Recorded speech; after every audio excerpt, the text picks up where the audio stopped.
Kita punya trauma, entah itu fiktif, entah nyata, entah apalah. Kita punya trauma kasus Siti Jenar. Orang yang mendalami la ilaha illallah secara intensif, ya, entah itu disebut kalimat sodo, bosuluk, boseloko, mbah kono pokoknya. Orang yang memahami la ilaha illallah secara intensif, itu pasti menuju ilmu hakikat. Dan menuju ilmu hakikat pasti ngalami hakikat yang khoyali. Ini rungokno tenan iki. Hakikat yang nopo? Khoyali. Dan hakikat yang khoyali ini mulai menipu. Ya, kalau sudah begitu ruwet. Misalnya ngeten nggih. Ketika kula maca nggih diskusi ini utai perdebatannya Kalijaga mbek Siti Jenar. Saat itu ada Sunan Bonang juga. Kamu sujud pakai apa Kalijaga? Ya pakai jasad. Dari Siti Jenar. Daging kamu itu hanya onggokan daging. Nanti itu jadi bangkai. Dan setelah jadi bangkai itu habis. Kamu nanti ditulis Tuhan tidak termasuk yang sujud. Kebuat yang mbok sujud itu bentek. Mikir kan juga. Rugi ke sujud mbek bathuk mbek tangan. Jasad sampeyan iku entek. Ora ana sing crita kowe nak sujud mergo jasad itu mau sampeyan dadi bang. Lah nek ngono sujud ning hakikat ora usah bathuk, ora usah tangan, ora usah sikil, yo rohem iku lho kon sujud mbek pangeran. Nak sujud mbek fisik ku rugi wong fisik sampeyan. Mikir kali itu. Orang bolak-balik kali Joko itu mantan wali preman terus jadi debat pusing. Siti Jenar tahu belajar tak tahu menang Irak. Yang jelas yang mulang gak sadar mengira menangis. Wah, ini menjadi perdebatan. Sehingga keyakinannya kayak Siti Jenar, la ilaha illallah itu ya wahdatul wujud itu innalillahi wa inna ilaihi. Selama ini kalau orang syariat misalnya, orang syariat itu kalau ada orang mati, misalnya Kak Ruhin mati, ini aku kan muni innalillahi wa inna ilaihi raji'un, saiki Ruhin wis mati. Mati itu balik ning penge. Itu cara wong hakikat kan salah besar. Orang mati itu tidak ada, cara ilmu hakikat dan orang mati itu tidak ada. Roh ini tersiksa di alam fisik. Jadi ruh ini tersiksa di alam fisik. Karena ketemu ning jasate ruh. Tersiksa dulu. Aku apa mangane kudu kerja piring Jepang tersiksa roh. Asal roti memang tersiksa. Misalnya kiai pemangan adalah kudu pidato 2 jam bareng tersiksa. Roh kenapa? Tersiksa. Mergo roh ora butuh mangan, ora butuh ngombe, tapi gara-gara melok fisik. Paham ya? Lho ini tenang dia warai ya bener. Lah kula boten. Zaman betul lho guru waras maksudnya nggih. Artinya waras secara akademik karena ada referensi, ada marojek, nggih. Waras secara hakikat. Kula niku umpama merasake sampean wis ilmu hakikat. Artinya saya juga ngalami ilmu hakikat. Lan ketika sing aran hikam, wong ora tau mukasafah ora usah dadi ulama.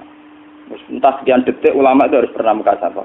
Biar merasakan ilmu napa? Ada. Tapi ilmu hakikat itu bisa dilogikakan sebelum sampean sampai secara musyahadah. Paling enggak bisa sampai secara logika. Manusia itu mulai Nabi Adam sampai sekarang itu kan punya roh. Dan roh itu tidak makhluk. Ya, roh itu tidak makhluk. Ketika roh itu diletakkan di jasad, dia itu tersiksa. Karena ketika dia ke jasad fisik, namanya mengalami keterpisahan dengan yang abadi. Dia ini yang jasad fisik, tersiksa. Karena dia harus di alam yang kasat mata, alam mulki. Tersiksa. Ketika dia tersiksa, melok ruhin. Akhirnya dia mangan kangelan, akhirnya lesu mangan. Padahal roh gak butuh mangan, perlu dicatat roh gak butuh. Ya ora butuh gunung kidul barang kan ora butuh rapi. Paham kan? Ya ora butuh putus cinta, ora butuh pegatan, ora butuh macam-macam. Paham? Tapi karena dia nempel jasad sing butuh mangan, butuh rabi, butuh wedoan macam-macam. Akhirnya roh tersiksa. Suatu saat kalau roh ini dalam bahasa manusia mati, ini dalam bahasa manusia mati. Ini hakikatnya roh itu tidak mati, dia kembali ke habitatnya. Ini disebut innalillah. Kita ini dari awal ya dengan Allah. Wa inna ilaihi juga kemudian nanti kita pasti kembali ke Allah. Dan itu diyakini betul oleh orang wahdatul wujud. Jadi kalau roh mati itu ya tidak ada mati.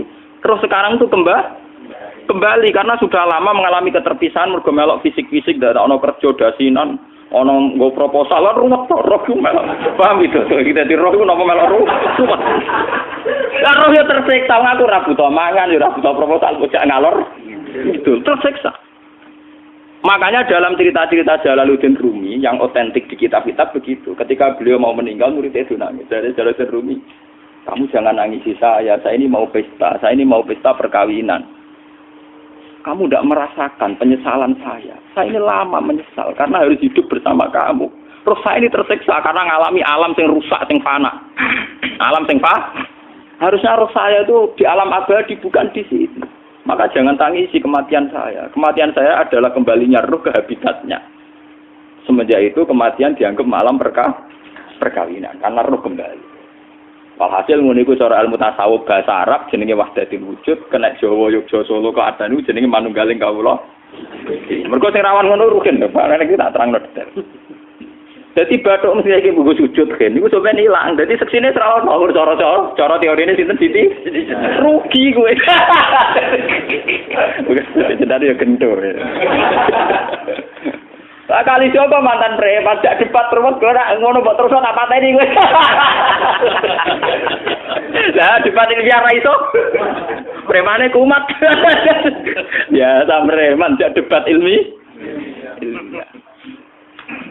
Ngono ku model. Kali Joko yo ora salah, dhisik Sayyidina Umar nggih ngoten. Umar sahabat top, lha isih debat atau milih patenane ya Rasulullah. Gak iso dene ilmiah. Mantar preman pasar rukat terus jadi sahabat top.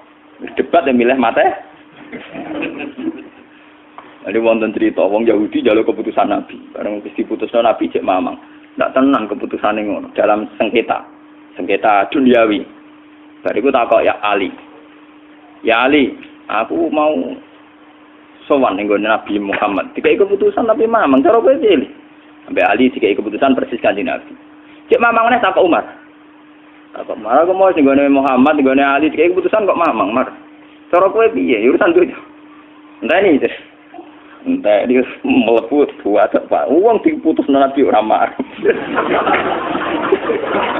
Buat mati. Awe. Mereka mantan apa?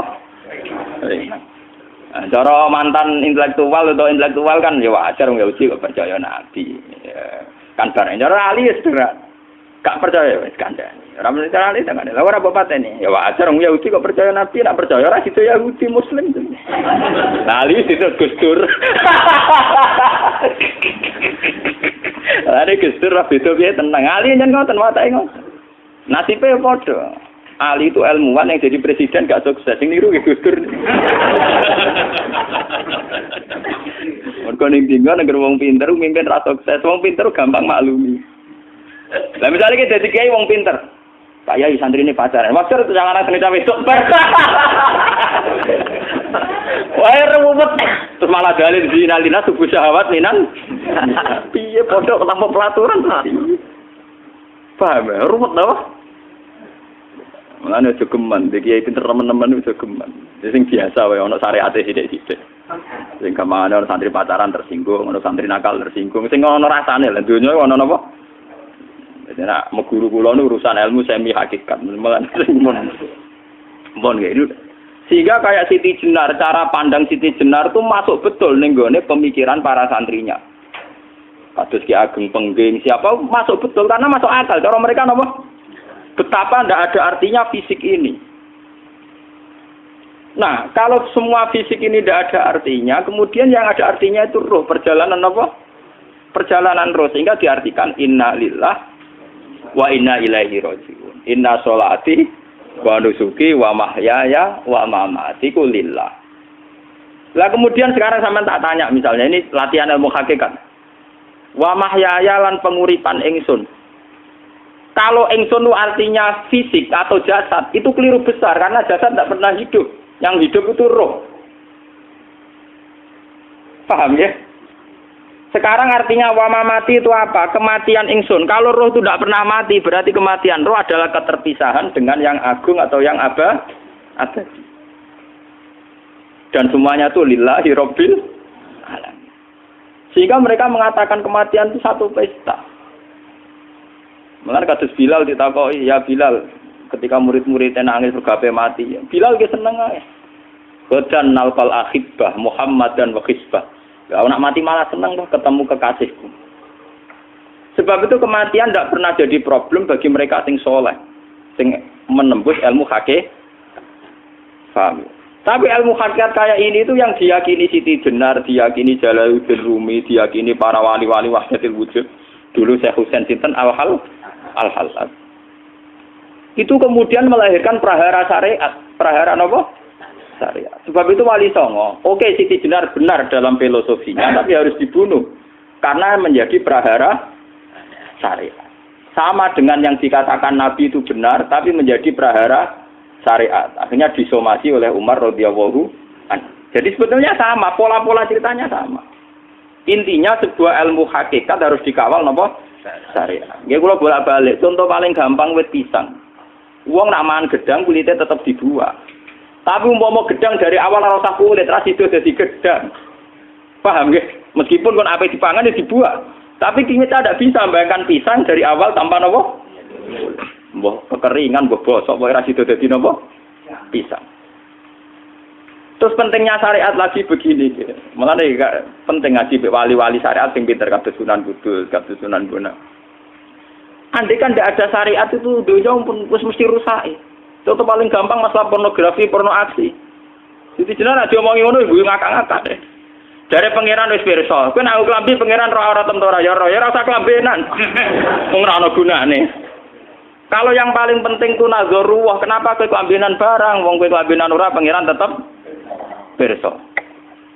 Nyatane si Jenar nak mulang nggih coba klambenan lah intine napa? Dinya ada nabi Sunan Bonang. Nah kowe percaya kabeh nazarullah ora usah napa? Klambenan. Tetapi teori ora usah klambenan iki dinggo tenan. Mulane nek pas wiridan aliran sesat ciri utama. Kira klambenan tenan. Lah ruwet to. Lho iki tenan iki cerita. Iki pentingnya ngaji nggih. Ben sampean ngerti variasi riwayat, kemudian kita orang syariat harus kayak apa, kemudian kenapa menjadi aliran wahdatil wujud. Lah terus kita ini ya, kita ini kan orang syariat. Memang kelemahan orang syariat itu akeh kok sampean-sampean siji mesti ra kramat. Modele ora di dhuwit ya bingung, ruwet. Urip wong syariat lho napa? Dineng bojo wedi, dineng tangga wedi, pengaruhe menurun. Pancen orang syariat itu banyak kriminal tauhidnya itu memang jelas. Malah kiai-kiai fikih nak ketemu kiai-kiai sing setengah jadah wedi mergo iso nebak atine. Ndekne meriang langsung. Sing kiai ora tau salat keramat padahal ngambungan wong. Sing dina salat pas waktu kok ora tau keramat. Wong ape buah utang tanggane keramat apane? Sing kono ngawur-ngawur sowan pirang. Meriang mulai wong syariat ngadepi wong hakikat napa? Mulane jogeman ge dadi wong syariat sing ngene iku bahaya. Nah kula mboten ngarah. Sampai dadi wong syariat sing ora keramat. Bahaya sekali itu bagi perjalanan agama.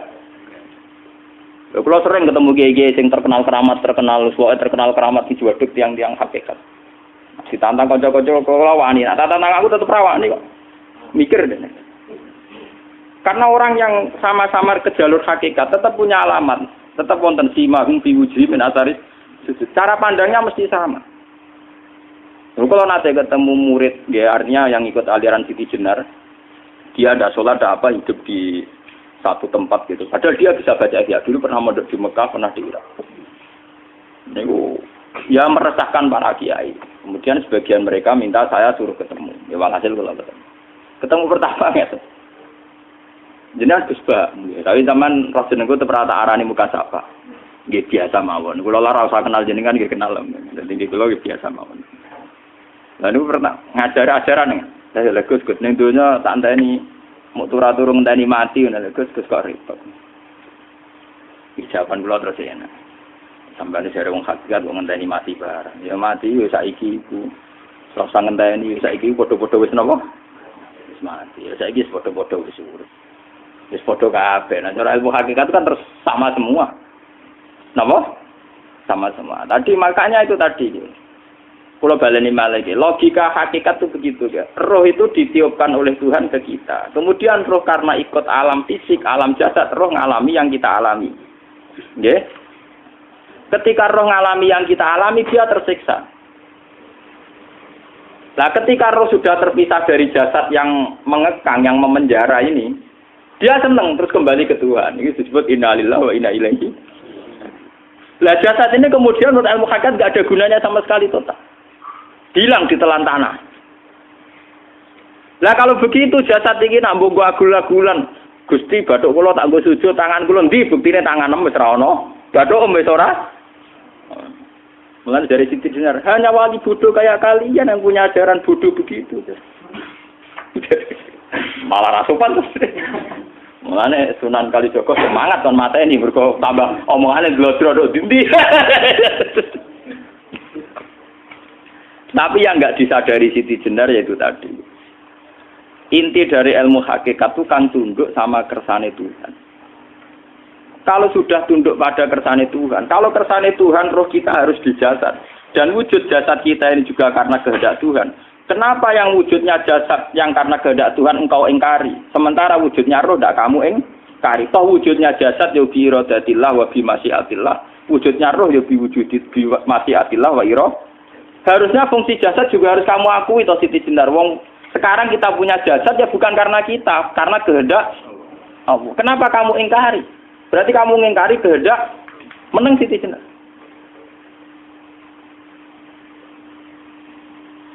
Makanya hakikat yang pertama saya itu pasti khayal. Lah Siti Jenar itu hakikatnya baru yang sampai khayal itu.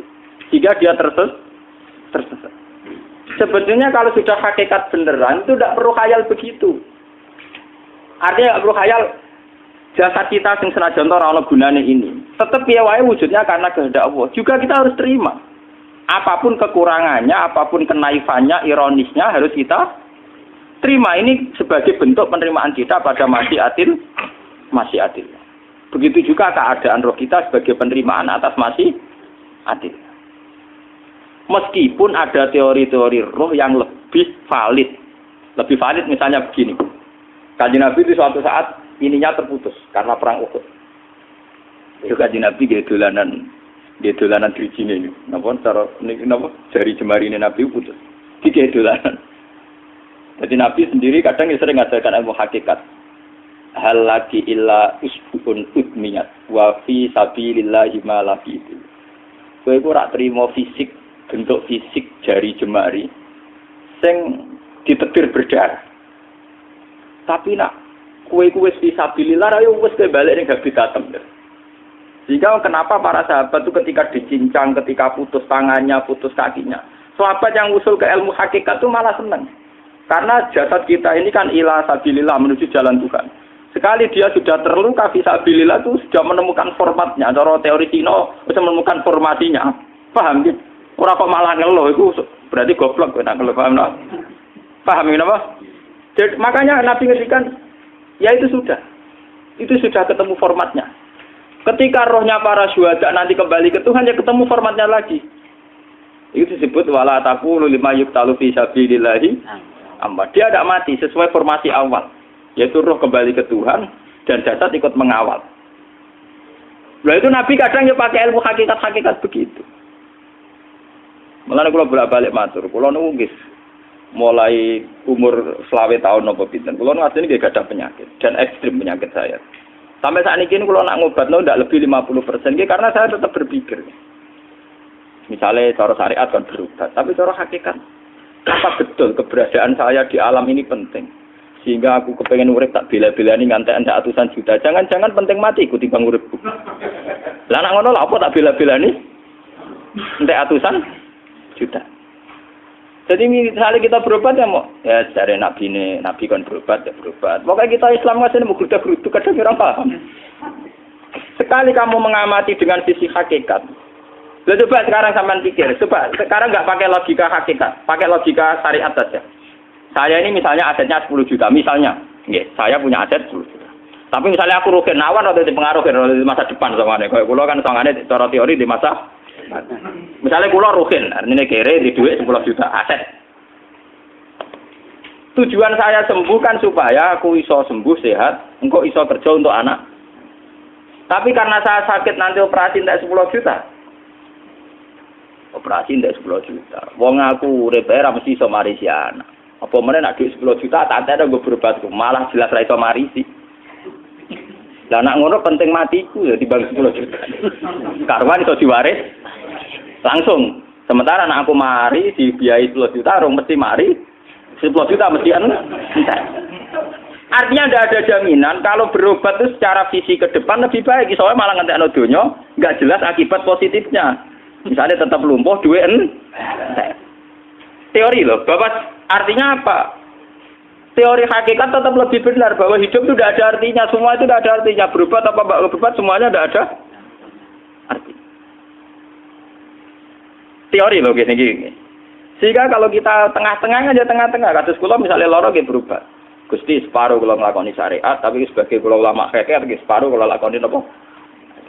Jadi kalau tetap buatan ngarah obat 100%. Tapi orang ngarah berobat, orang kalau tiang apa? Syariat. Tapi memang faktanya itu begitu. Cara Kanjeng Nabi kadang Kanjeng Nabi berobat. Kadang Kanjeng Nabi wis nikine tercincang digeguyon. Wahal lagi illa usbuun udwiyat. Ora apa driji sing gak melok-melok.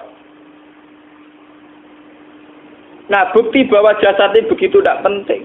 Kayak Sayyid Hamzah. Menurut Sayyid Hamzah nganggep wahyu bentone ra karuan. Kalau teori Siti Jenar itu benar, teori Jalaluddin Rumi benar teorinya lho, ora kok ra salate lho nggih, maksudnya kok nganut ra salate. Benar cara analisis roh. Ketika Sayyid Hamzah dinyatakan mati oleh manusia, oleh hukum manusia dinyatakan mati karena dia sudah tidak bergerak. Dalam teori hakikat kan rohnya Sayyid Hamzah sudah fi khawasili tuyurin khudrin. Rohnya sudah diambil Tuhan, tidak mati. Paham ya? Ketika rohnya Sayyid Hamzah sudah diambil, jasad ini sudah tidak punya rasa.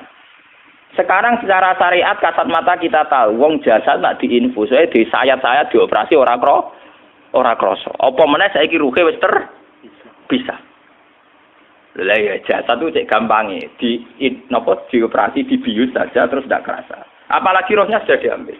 Nah saiki bayangkan, ketika Sayyid Hamzah itu sudah di atas, niku kira-kira delok wahsi ra wong bentuk. Lho wong kok baca igabus. Ketika jasad benar-benar tidak penting, kemudian jasadnya Sayyid Hamzah kan dicincang oleh wahsi. Ketika rohnya sudah diambil kan Hamzah tidak merasakan. Berarti Sayyid Hamzah guyu-guyu wahsi. Wahsi cek bentuk nih gabus dicincang. Paham ya? Lho niki tenan. Artinya ketika pandangan manusia iba kepada Sayyid Hamzah karena dicincang, dimutilasi oleh wahsi. Wahsi tidak mengalami Pak Sinten, Sayyid Hamzah tidak mengalami apa-apa karena rohnya sudah bersama Tuhan. Dan iso wae Sayyid Hamzah malah guyu-guyu wahsi. Cek gobloke. Gabus kok dicincang. Lah nak ngono rak mirip, makanya nggih. Dalam hal ini itu dalam teori roh itu sebetulnya Siti Jenar tidak sesat dalam teori roh. Tapi jangan katakan itu penemuannya Siti Jenar. Siti Jenar itu terlambat. Sebelum itu ada Husain Al-Khallas. Sebelum itu ada Jalaluddin Rumi. Sebelum itu juga ada sahabat, ada nabi. Cuma cara aplikasinya Siti Jenar melenceng. Jadi jangan katakan kok tak kampus-kampus. Itu pendapat Siti Jenar itu malah goblok meneng. Siti Jenar itu sanut, paham? Maksud apa? Wis anut. Nah, teori yang sama terjadi pada Yesus Kristus. Ketika Yesus misalnya secara lahir dicincang, dimutilasi, diapakan oleh orang Yahudi. Sebetulnya rohnya dia sudah bersama Tuhan, kembali ke Tuhan Bapa, nah cara Kristen. Nah cara Islam ya balik ning pangeran. Andaikan itu iya, itu ya tidak ada masalah karena hakikatnya dia tidak dicincang, tidak dibunuh. Andaikan iya lah, tentu menurut Islam yang dibunuh Yudas atau siapa itu yang masuk bialah. Tapi sama sebetulnya teorinya sama. Kalaupun iya tidak ada masalah. Oke, kalau misalnya Nabi Isa karena ada kontroversi menyangkut dia atau Yudas. Sekarang yang Zakaria dan ya. Zakaria itu dicincang betul oleh orang Yahudi, matinya dimutilasi. Tapi dia tidak apa-apa. Karena ketika beliau dicincang, rohnya sudah diambil. Ini rumah tenan kan, ben kira untuk kendel mati paham kan ya. Dadi maksudnya niku kula ajari nak mati itu tidak problem nggih. Niki kalau urip wedi lho. Dan ini bersamaan paham nggih. Kaitan la ilaha illallah ini nanti semuanya sama kaitan sama apa? La ilaha illallah. Ini nanti ujungnya sama dengan la ilaha illallah. Begitu juga seterusnya. Misalnya Yahya kalian sinten? Zakaria. Ketika Tuhan ditanya, jadi tenggene alam malakut pangeran ditakok, ya Allah, Yahya dan Zakaria itu kan hamba pilihan engkau. Ketika dicincang kok jenengan biarkan. Endi Yahya Zakaria dicincang? Aku iku ora goblok jare pangeran. Sedurunge dekne dicincang jasate ruhe tak jupuk. Dadi dekne ora krasa blas. Begitu juga ning tafsir-tafsir sampean lihat wa Maryama Sayyidah Maryam yang istrinya Fir'aun. Itu kan dia iman sama Nabi Musa. Asia, ya. Asia imro'ati napa? Fir'aun. Asia imro'ati Fir'aun, ya. Itu kan dihukum oleh Fir'aun. Ketika mau ditumpahi napa? Batu besar. Iku Allah ketika di pangeran, ya malaikal mauti, cepat ambil rohnya sebelum dihunjami batu besar. Terus rohnya diambil. Sebab itu dalam hukum Tuhan, Tuhan itu tidak merasa bahwa Tuhan membiarkan Asia, membiarkan Hamzah, membiarkan Yahya, membiarkan Zakaria. Dalam hukum Tuhan, semua orang ini roh-roh terhormat. Akhirnya nak anggo teori iki sing nyincang malah goblok, wong gabus goblok cincang ngono. Dadi nak anggo teori iki malah berbalik, sing goblok sing nyincang. Paham?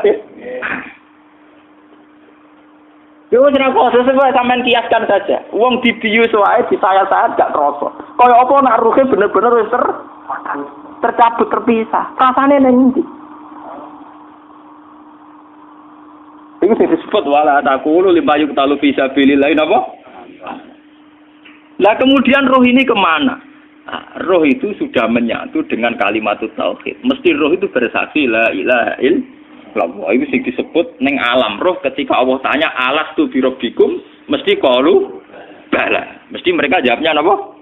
Bala. Karena alam roh tentu lebih mudah bersaksi akan keberhadiran dan keeksistensi Tuhan Allah Subhanahu wa taala.